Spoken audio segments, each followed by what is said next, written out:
Saludos familia orante, soy Fray Jorge Betancur, religioso de la Orden del Carmen, en un nuevo programa de Nací para Orar.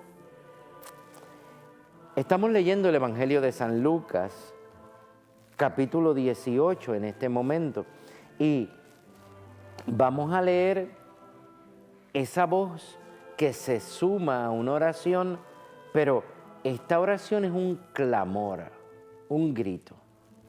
Vamos a hacer lectura del Evangelio de San Lucas, capítulo 18, versículos del 1 al 8.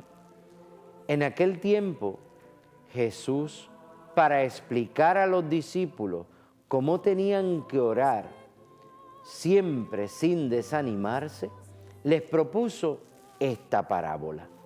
Había un juez en una ciudad que ni temía a Dios ni le importaban los hombres. En la misma ciudad había una viuda que solía ir a decirle: hazme justicia frente a mi adversario. Por algún tiempo se negó, pero después se dijo: aunque ni temo a Dios, ni me importan los hombres, como esa viuda me está fastidiando, le haré la justicia. No vaya a acabar pegándome en la cara. El Señor respondió: fijaos en lo que dice el juez injusto, pues Dios no hará justicia a sus elegidos que le gritan día y noche, o les dará largas. Os digo que les hará justicia sin tardar. Pero cuando venga el Hijo del Hombre, ¿encontrará esta fe en la tierra? Palabra del Señor, gloria a ti, Señor Jesús. Este programa tiene un propósito con un carisma de una orden religiosa que ya tiene cerca de 900 años, los carmelitas. El Evangelio acaba de decirnos que cuando uno pide incesantemente y se dirige a Dios en la oración, Dios no se hace tardío para responderle a los hombres y mujeres. Hay algo dentro del Evangelio que me preocupa. Somos una orden de 900 años dedicada a la vida de oración, con unos maestros de oración de la talla de Santa Teresa de Ávila, de San Juan de la Cruz, de Teresita del Niño Jesús y de otros más, Magdalena de Pazzi, una monja italiana, maestra de oración también, y otra, la judía Edith Stein, y el holandés Santito Brasma, maestros de la vida de oración y expresiones de cómo uno ora, todos ellos. Y la Orden del Carmen, con un cúmulo de enseñanzas sobre la oración de 900 años. Pero dice el Evangelio: cuando el Hijo del Hombre venga, ¿encontrará esa fe en la tierra?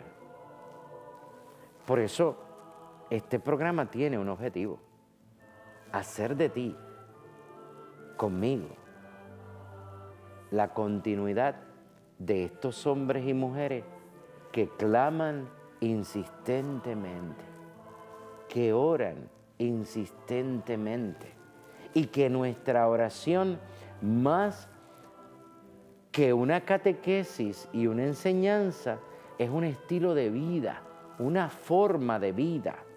Hombres y mujeres orantes que han hecho de sus expresiones corporales y han hecho de su vida una oración. Santa Teresita escribió un pedacito de papel que lo guardaba sobre su pecho dentro del hábito de monja carmelita, y cuando lo descubren a su muerte, era una oración que ella compuso, que era el acto de ofrenda al amor misericordioso. ¿Saben lo que decía esa oración? Que cada latido de mi corazón sea una alabanza. Pues cuando se detiene el corazón de Teresita por su muerte, por causa de la tuberculosis, encuentran ese papelito dentro del hábito de la monja y el papelito decía que mientras latiera su corazón latiendo era una expresión de oración. El latido del corazón, un miocardio, un músculo que bombea sangre. Mientras bombea sangre, ella le pidió a Dios que fuera un estímulo de alabanza. Esto es increíble porque ella tenía 20 y pico de años cuando escribió eso. Tenía una enfermedad de tuberculosis. Llevaba ya aproximadamente casi 10 años dentro del convento, del monasterio de Lisieux, y ella comprendió que hasta sus gestos corporales, que incluso sus movimientos motores, podían ser oración. Es como si dijéramos, no sé, que cada revolución de la transmisión de un carro sea un gesto de diálogo con Dios. Pues miren, eso es lo que la santa dijo y escribió. Que su corazón, cada vez que lata, sea una alabanza. Escuchamos el Evangelio. Volvemos a escuchar el Evangelio y dice, fijaos, pues Dios no hará justicia a los elegidos que gritan día y noche, o los dará largas. No, Él va a responderte. Él va a responder una y otra vez a tu oración. Claro, preguntas que le hacen a un carmelita, se las digo. Padre, Dios no me oye. ¿Usted cree que si yo pido algo, Dios me responde?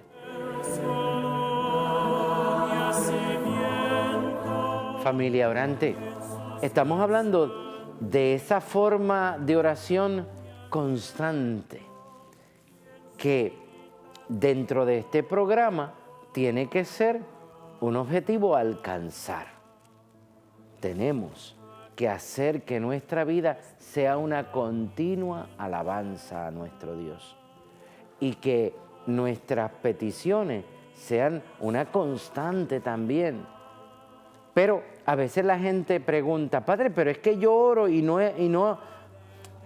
veo lo que yo estoy pidiendo. Bueno, ten cuidado, que a veces yo conozco gente que le pide pegarse de la lotería todos los jueves.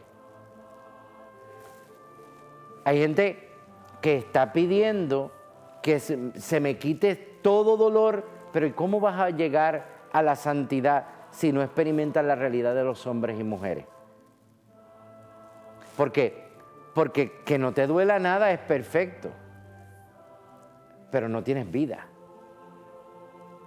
A un cuerpo inerte no le duele nada, porque no experimenta el amor tampoco. Porque no experimenta el frío, porque no experimenta el calor. Entonces, ¿qué estamos pidiendo? Porque estamos pidiendo una vida perfecta, pero una vida perfecta en esta vida, en esta vida nuestra.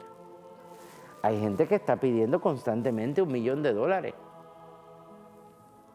y no lo recibe. Padre, pero es que yo estoy pidiendo porque yo tengo que pagar la cirugía. Yo te entiendo que tú pidas para pagar la cirugía, pero después de esa cirugía, ¿qué va a pasar con esa persona? Padre, pero es que esa cirugía la va a curar del cáncer. Muy bien. ¿Y si el cáncer es la herramienta para que llegue al reino de los cielos? Es bien difícil de pensarlo.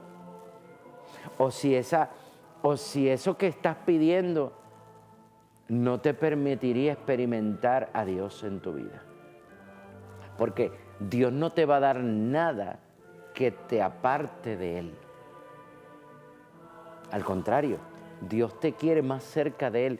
Entonces, yo conozco gente que, Padre, yo no he orado tanto, en esta vida como lo he orado desde que mi nietecito está enfermo. ¡Ay, qué bueno! Pues entonces la enfermedad de tu nietecito te ha hecho más orante, más cerca de Dios. Pero si no encuentras la respuesta, si no se cura tu nietecito, no te apartes del amor de Dios. Eso sería lo contrario. Eso fue lo que vivimos en el Evangelio de hace una semana atrás, en que solo vino a dar gracia uno. Entonces, ¿cómo debe ser nuestra oración? Una constante, una vida de oración, como el corazón de Teresita, que cada latido era una alabanza, como el caminar de Teresa de Calcuta, con dolor, y seguía caminando por los enfermos de la India. O un Juan Pablo II que sin fuerza ya seguía reuniéndose con los jóvenes en la Jornada Mundial de la Juventud. Ya no tenía fuerza, ya era un envejeciente, y seguía siendo estímulo de fe para la juventud. Sigue adelante, sigue hasta el cansancio y hasta entregar tu vida por Cristo. Eso es la vida de oración. Pero dice el Evangelio, que es lo que me preocupa, cuando Él vuelva, encontrará esta fe de los hombres y mujeres que oran constantemente sin desfallecer y siguen clamando. Hay otro detalle dentro del Evangelio que no lo voy a pasar por alto. Dice, el juez injusto habla de sí mismo y dice, bueno, ya que no me importan los seres humanos, ya que no me importa Dios, voy a actuar a favor de la viuda para que no me golpee la cara. ¿Saben que ahí se muestra un Dios que es paralelamente lo contrario? Él es Dios y Él se preocupa por los seres humanos, por los hombres. Y aún así, dice el profeta Isaías, en los capítulos que hablan del siervo doliente, dicen que mesaron su barba y lo abofetearon. Aún así, un Cristo que a pesar de todo sigue respondiendo a los seres humanos, aunque lo abofeteen. Dejen que Cristo se transparente en las páginas del Evangelio. Haz de tu vida una vida de oración. Y la preocupación es válida. Nosotros tenemos una forma de vida que debe continuar como carmelitas. Por eso el Carmelo de femenino, que son unas hermanas que viven en constante oración, encerraditas en unos monasterios, o la vida de otras hermanas que transmiten el carisma de la orden dentro de las escuelas, colegios, maestras de oración, o los frailes, este servidor con mis hermanos, transmitiendo una vida de oración constante como maestros, o un Carmelo seglar, una familia carmelita de seglares, la tercera orden del Carmen, que vive ese carisma de oración y lo va metiendo dentro de la vida cotidiana, como esposa, como esposo, como hijo, como nietos, como médicos, como abogados, como enfermeras, como maestros, como obreros. Es la vida de oración dentro de la vida cotidiana.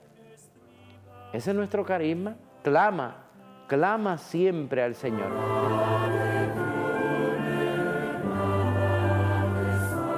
Familia orante, estamos frente a un evangelio que puede ser un tratado de oración para nosotros, especialmente para ustedes, mi familia orante de este programa de Nací para Orar.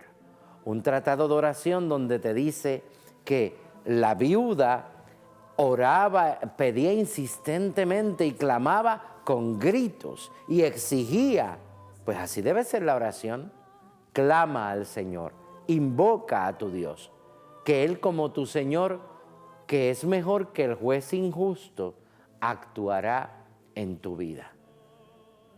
La vida de oración te la voy a definir como Santa Teresa la define, Santa Teresa la de Ávila, del siglo XVI. Orar no es otra cosa que tratar de amistad con quien sabemos que nos ama.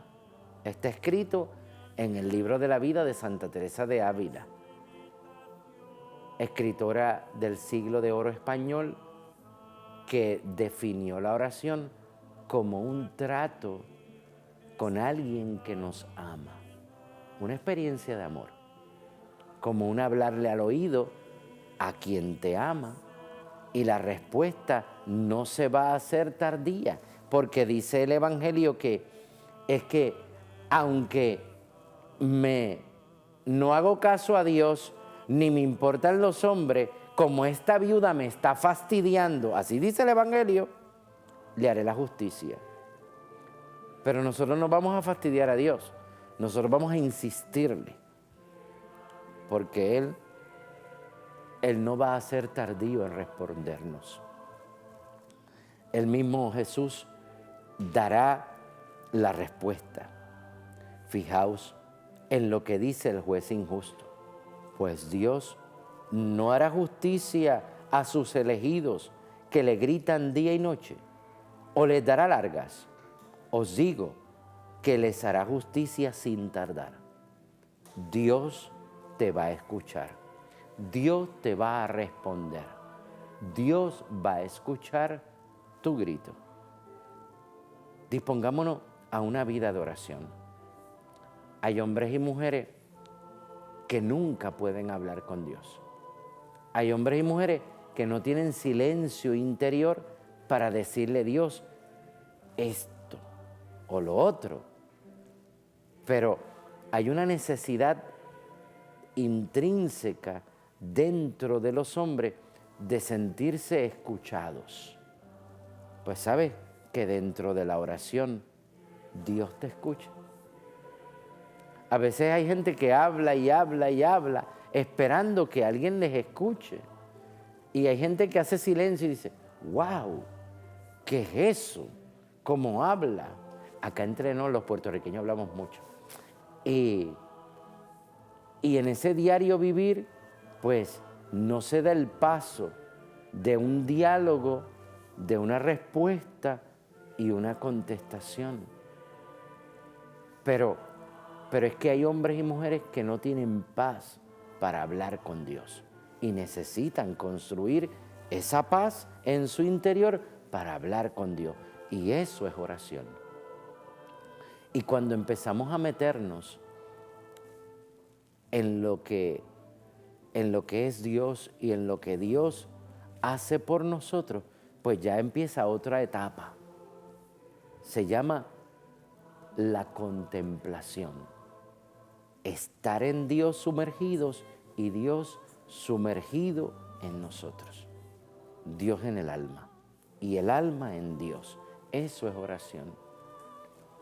Estoy hablando de estas etapas de oración. Los santos las miraron desde otras diferentes formas. Santa Teresa escribió las 7 moradas. Los santos padres de la iglesia hablan de etapas. San Juan de la Cruz escribió la noche oscura y habló de la noche del alma y de la noche del espíritu. Y esas relaciones se entablaban desde esas formas escriturísticas que ellos usaron, porque Teresa de Ávila era hija del siglo de oro español y Juan de la Cruz era poeta del siglo de oro español. Entonces ellos escribieron así. Nosotros podemos verlo desde nuestro punto de vista y darnos cuenta de que hablar con Dios es amar a Dios. Y contemplar es dejar que ese amor de Dios entre en nuestra vida. Entonces hay un intercambio de oración donde Él nos escucha y nosotros podemos escucharlo. No serán diálogos en que tengas un oído despierto para escuchar palabras. Dios habla al corazón, decía Santa Teresa. Dios habla al corazón. Y Dios no necesita palabras para hablar. Pero lo importante es que este capítulo 18, versículos del 1 al 8 del Evangelio de San Lucas, es un tratado de oración que nosotros podemos aplicarnos y hacerlo parte de nuestro diario vivir. Seguir orando, seguir hablando con Él, presentarle nuestra vida y hacer que nuestra vida se vaya pareciendo a su vida en la toma de muy en serio de la cruz, en la toma de muy en serio de la misericordia, en la toma muy en serio del divino amor. Esa experiencia va de orar a contemplar, de dialogar con Dios a experimentar a Dios. Eso es contemplar. Y mientras ocurre el proceso de oración y la contemplación, entre medio hay un espacio que se llama meditar. Esa experiencia de meditar con la palabra. Este tratado de oración que acabamos de escuchar nos enseña a clamar al cielo, a dirigirnos hacia las alturas y experimentar que vamos subiendo a donde Él está. San Juan de la Cruz dice que en alto vuelo, encumbrado, en el libro de los Hechos de los Apóstoles se llama el aposento alto, donde dialogaban con Dios. Eso es experiencia de Dios. Ese es el grito que clama orar. Que el Señor les bendiga.